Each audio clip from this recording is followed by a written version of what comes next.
Halo, saya Cinta Rahel Talatur Sonrave, NIM 2022-67-065,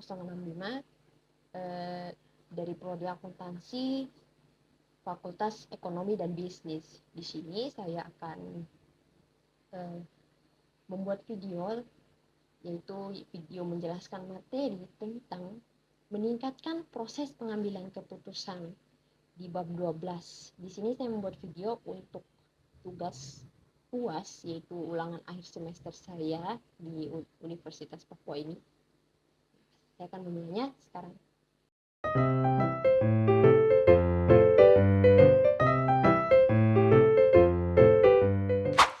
Baik, yang pertama adalah pengambilan keputusan dan sistem informasi. Apa itu pengambilan keputusan? Pengambilan keputusan itu adalah proses yang dilakukan oleh individu atau kelompok untuk memilih satu tindakan atau pilihan dari beberapa alternatif yang tersedia. Proses ini melibatkan pengumpulan informasi, analisis, evaluasi, dan akhirnya memilih tindakan yang dianggap paling sesuai dengan tujuan atau kebutuhan yang ada.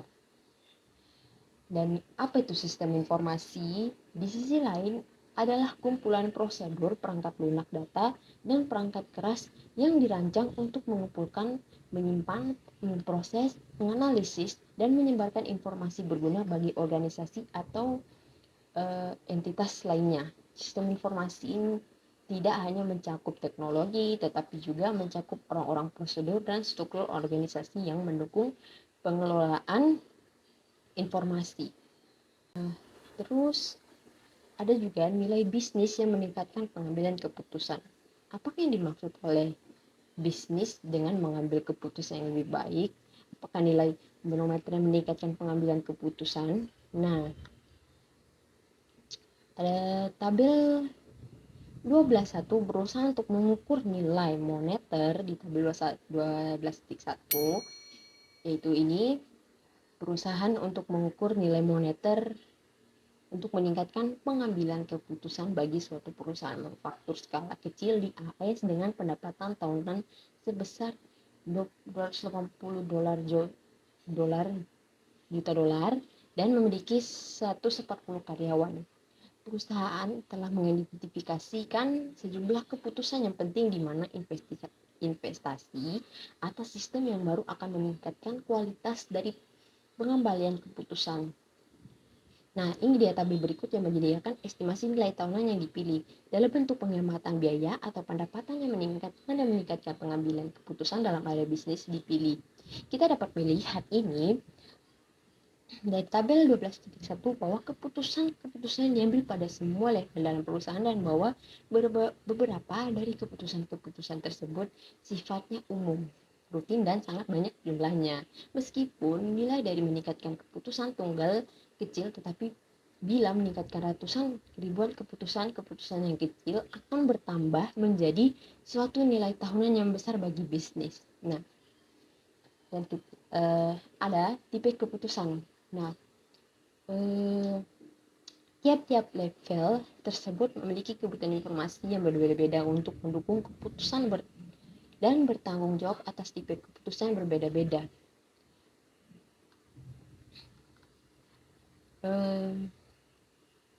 Di sini ini dia nilai bisnis yang meningkatkan pengambilan keputusan. Ini gambarnya.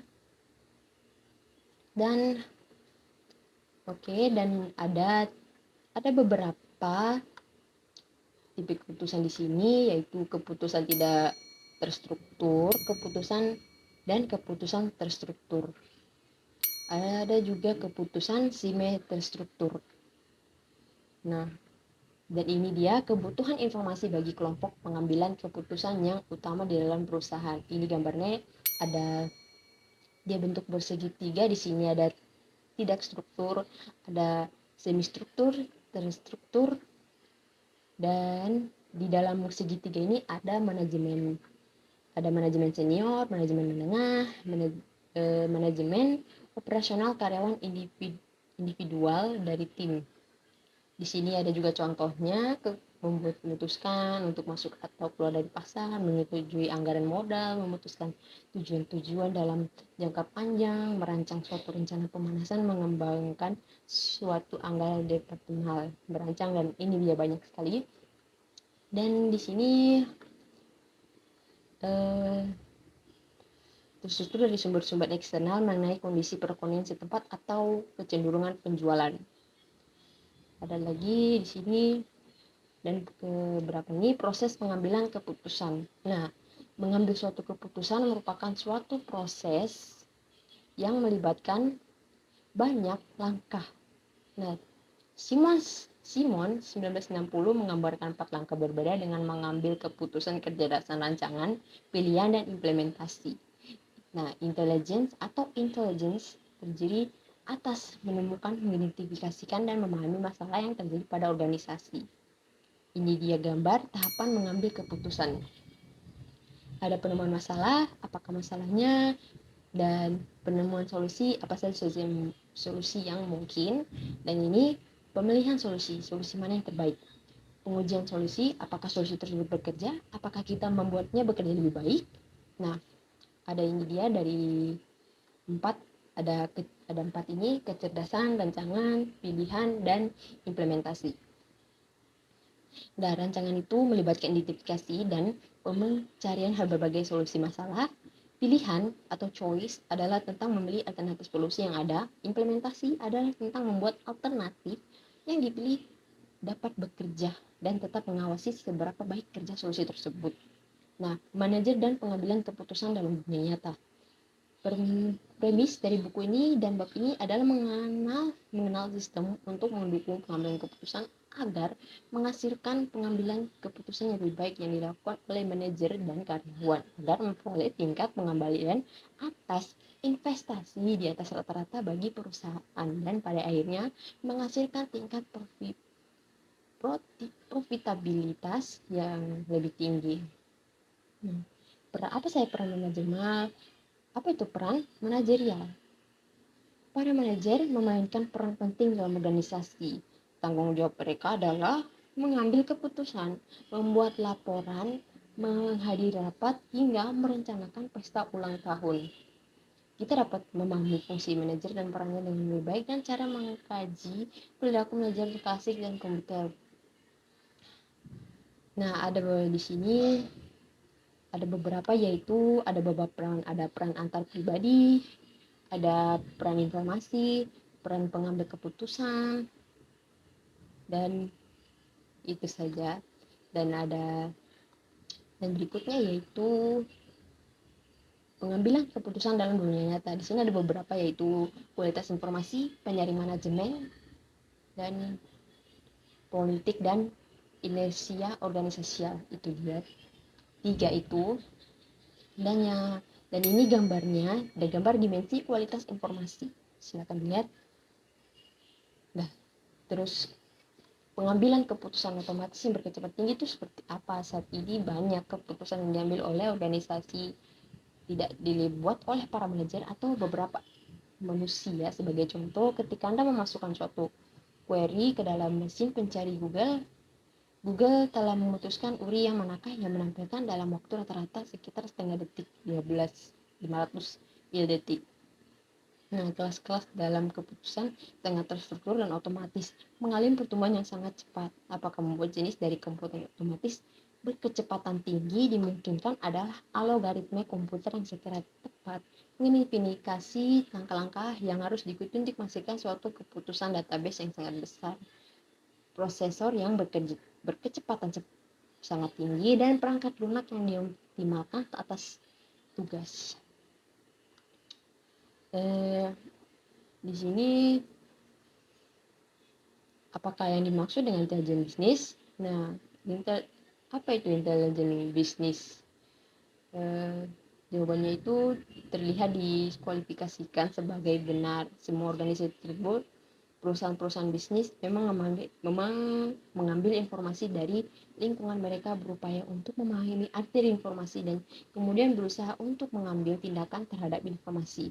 Sama seperti manusia, beberapa perusahaan bisnis dan mengerjakan dengan baik dan lainnya sangat buruk. Nah, sebenarnya apa itu intelligent business? Nah, itu merupakan suatu istilah yang digunakan oleh para pemasok perangkat infrastruktur bagi pedagang mengintegrasikan, melaporkan, dan menganalisis data yang menyimpan, membersihkan, dan membuat informasi.